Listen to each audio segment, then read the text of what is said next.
بسم الله الرحمن الرحيم طاسيم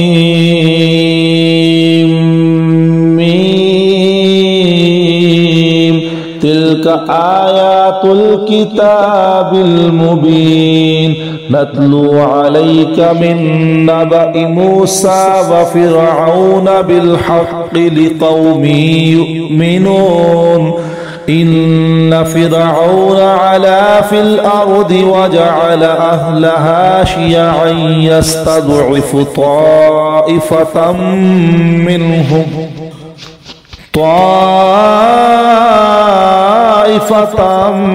منهم يذبح أبناءكم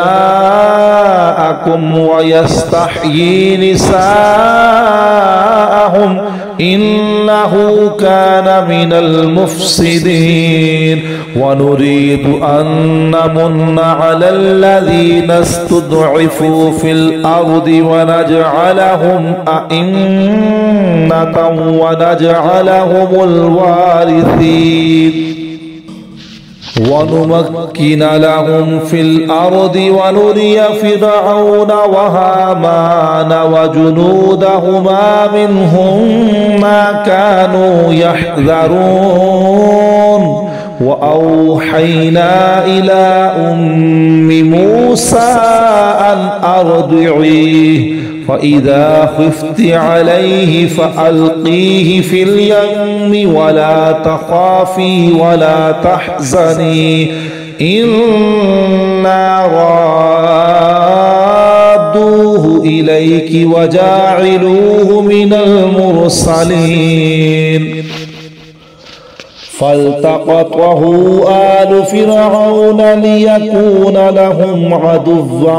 وحزنا إن فرعون وهامان وجنودهما كانوا خاطئين وقالت امرأة فرعون قرة عين لي ولك لا تقتلوه عسى أن ينفعنا أو نتخذه ولدا وهم لا يشعرون وأصبح فؤاد أم موسى فارغا إن كادت لتبدي به لولا أن ربطنا على قلبها لتكون من المؤمنين وقالت لأخته قصيه فبصرت به عن جنب وهم لا يشعرون وحرمنا عليه المواضع من قبل فقالت هل أدلكم على أهل بيت يكفلونه لكم وهم له ناصحون فرددناه إلى أمه كي تقر عينها ولا تحزن ولتعلم أن وعد الله حق ولكن أكثرهم لا يعلمون ولما بلغ أشده واستوى آتيناه حكما وعلما وكذلك نجزي المحسنين ودخل المدينة على حين غفلة من أهلها فوجد فيها رجلين يقتتلان هذا من شيعته وهذا من عدوه فاستغاثه الذي من شيعته على الذي من عدوه فوكزه موسى فقضى عليه قال هذا من عمل الشيطان إنه عدو مضل مبين قال رب إني ظلمت نفسي فاغفر لي فغفر له إنه هو الغفور الرحيم قال رب بما أنعمت علي فلن أكون ظهيرا للمجرمين فأصبح في المدينة خائفا يترقب فإذا الذي استنصره بالأمس يستصرخ قال له موسى إنك لغبي مبين فلما أن أراد أن يبطش بالذي هو عدو لهما قال يا موسى أتريد أن تقتلني كما قتلت نفسا بالأمس إن تريد إلا أن تكون جبارا في الأرض وما تريد أن تكون من المصلحين وجاء رجل من أقصى المدينة يسعى قال يا موسى إن الملأ يأتمرون بك ليقتلوك فاخرج إني لك من الناصحين فخرج منها خائفا يترقب قال رب نجني من القوم الظالمين ولما توجه تلقاء مدين قال عسى ربي أن يهديني سواء السبيل ولما ورد ماء مدين وجد عليه أمة من الناس يسقون ووجد من دونهم امرأتين تذودان قال ما خطبكما قالتا لا نسقي حتى يصدر الرعاء وأبونا شيخ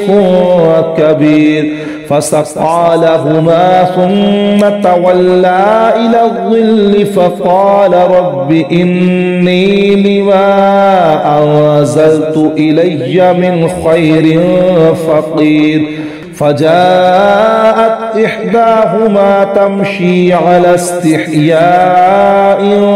قالت إن أبي يدعوك ليجزيك أجر ما سقيت لنا فلما جاءه وقص عليه القصص قال لا تخف نجوت من القوم الظالمين قال إحداهما يا أبت استأجره إن خير من استأجرت القوي الأمين قال إني أريد أن أنكحك إحدى ابنتي هاتين على أن تأجرني 8 حجج فإن أتممت 10 فمن عندك وما أريد أن أشق عليك ستجدني إن شاء الله من الصالحين قال ذلك بيني وبينك أيما الأجلين قضيت فلا عدوان عليه والله على ما نقول وكيل فلما قضى موسى الأجل وسار بأهله آنس من جانب الطور نارا قال لأهلهم كثوا إني آنست نارا لعلي آتيكم منها بخبر أو جذوة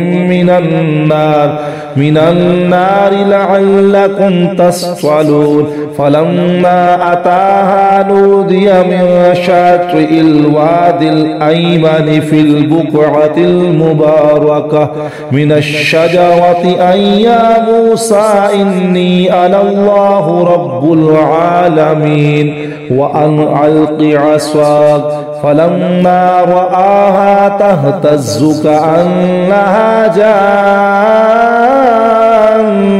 ولا مدبرا ولم يعقب يا موسى أقبل ولا تخف إنك من الآمنين اسلك يدك في جيبك تخرج بيضاء من غير غير سوء واضمم إليك جناحك من الرهب فذلك برهانان من ربك إلى فرعون وملئه إنهم كانوا قوما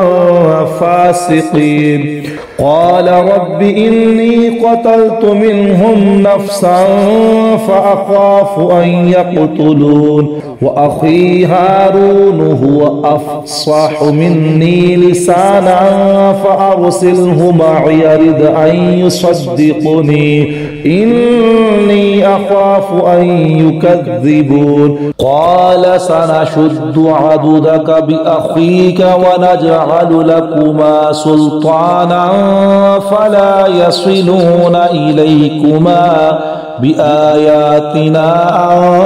أنتما ومن اتبعكما الغالبون فلما جاءهم موسى بآياتنا بينات قالوا ما هذا إلا سحر مفترى وما سمعنا بهذا في آبائنا الأولين وقال موسى ربي أعلم بمن جاء بالهدى من عنده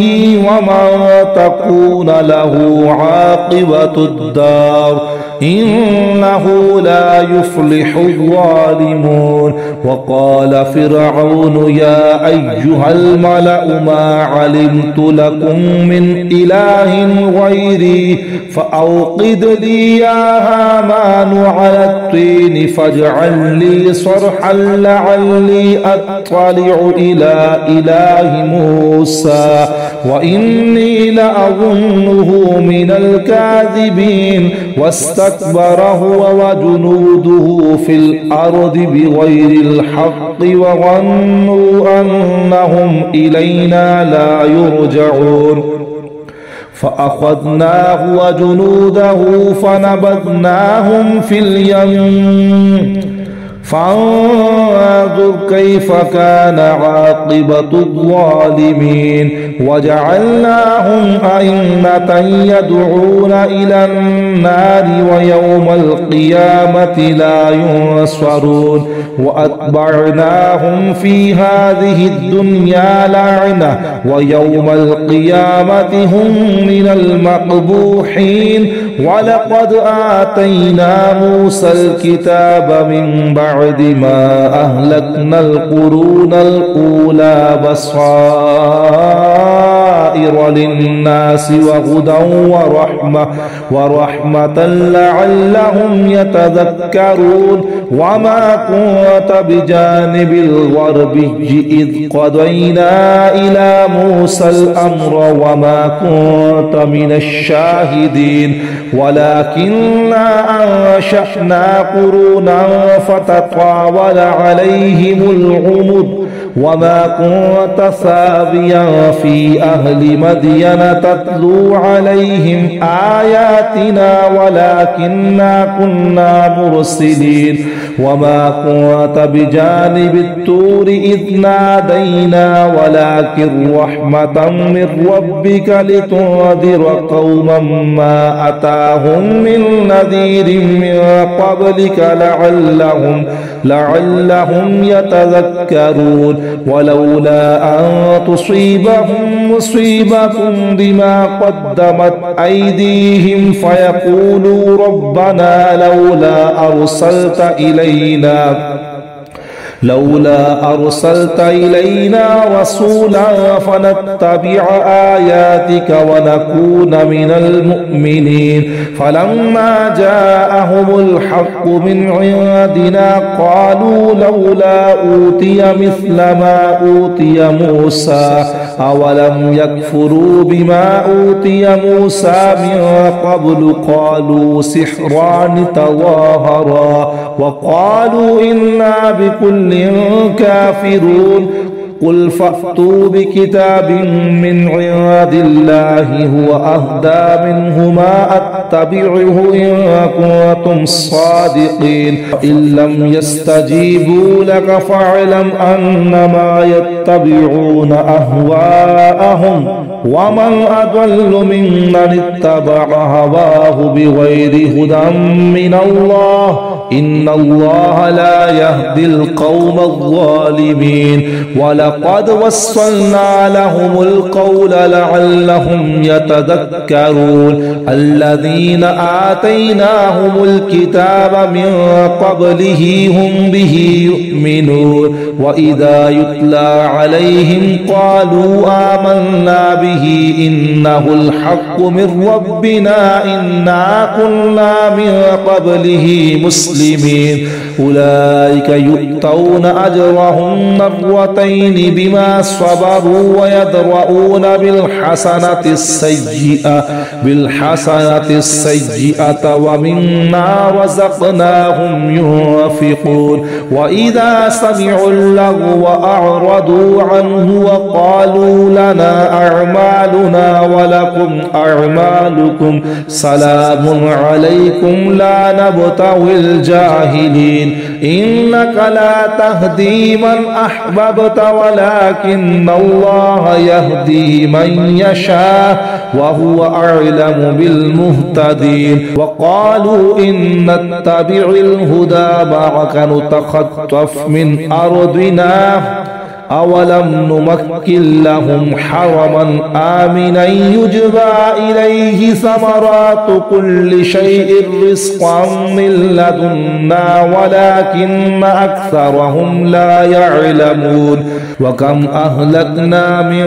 قرية بطرت معيشتها فتلك مساكنهم لم تسكن من بعدهم إلا قليلا وكنا نحن الوارثين وما كان ربك مهلك القرى حتى يبعث في أمها رسولا يتلو عليهم آياتنا وما كنا مهلك القرى إلا وأهلها ظالمون وما أوتيتم من شيء فمتاع الحياة الدنيا وزينتها وما عند الله خير وأبقى أفلا تعقلون أفمن وعدناه وعدا حسنا فهو لاقيه كمن متعناه متاع الحياة الدنيا ثم هو يوم القيامة من المحضرين ويوم يناديهم فيقول أين شركائي الذين كنتم تزعمون قال الذين حق عليهم القول ربنا هؤلاء الذين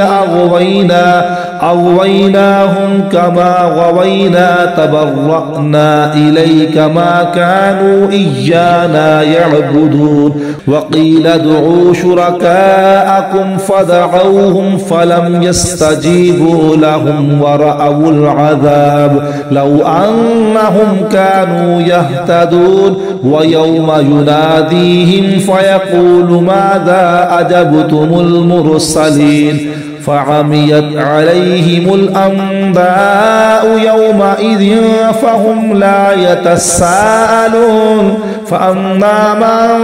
تاب وآمن وعمل صالحا فعسى أن يكون من المفلحين وربك يخلق ما يشاء ويختار ما كان لهم الخيرة سبحان الله وتعالى عما يشركون وربك يعلم ما تكن صدورهم وما يعلنون وهو الله لا إله إلا هو له الحمد في الأولى والآخرة وله الحكم وإليه ترجعون قل أرأيتم إن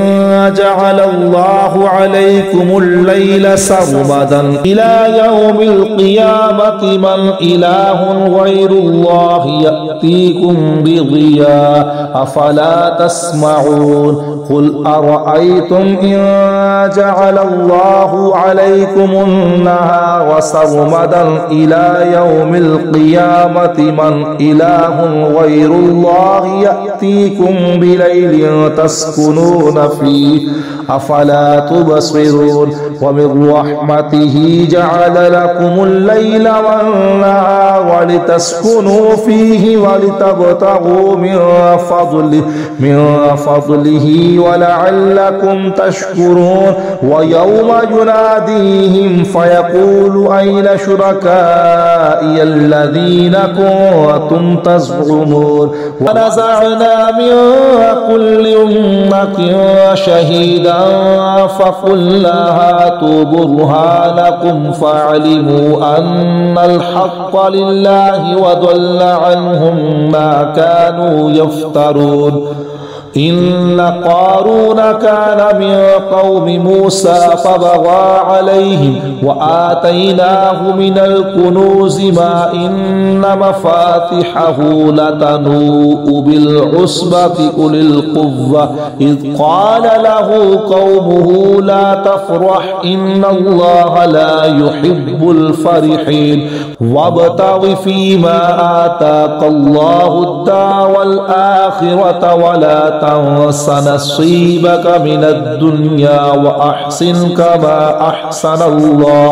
أحسن الله إليك ولا تبغ الفساد في الأرض إن الله لا يحب المفسدين قال إنما أوتيته على علم عندي أولم يعلم أن الله قد أهلك من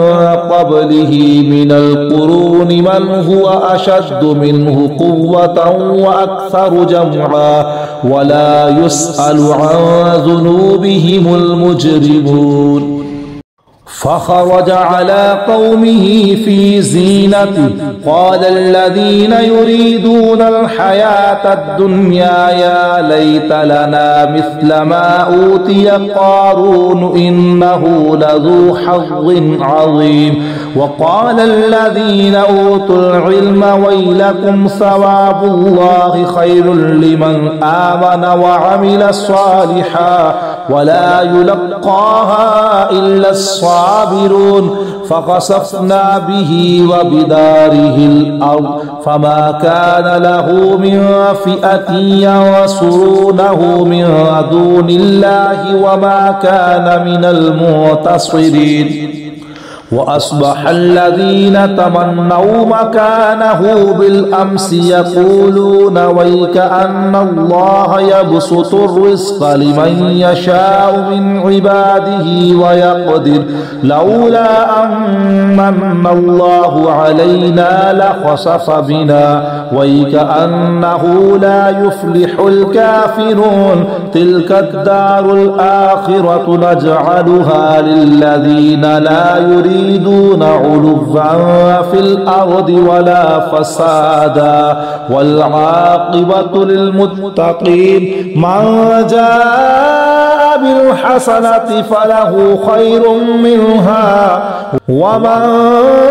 جاء بالسيئة فلا يجزى الذين عملوا السيئات إلا ما كانوا يعملون إن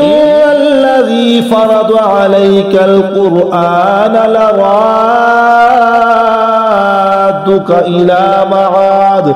قل ربي أعلم من جاء بالهدى ومن هو في ضلال مبين وما كنت ترجو أن يلقى إليك الكتاب إلا رحمة من ربك فلا تكونن ظهيرا للكافرين ولا يصدنك عن آيات الله بعد إذ أنزلت إليك وادع إلى ربك ولا تكونن من المشركين ولا تدع مع الله إلها آخر لا إله إلا هو كل شيء هالك إلا وجهه له الحكم وإليه ترجعون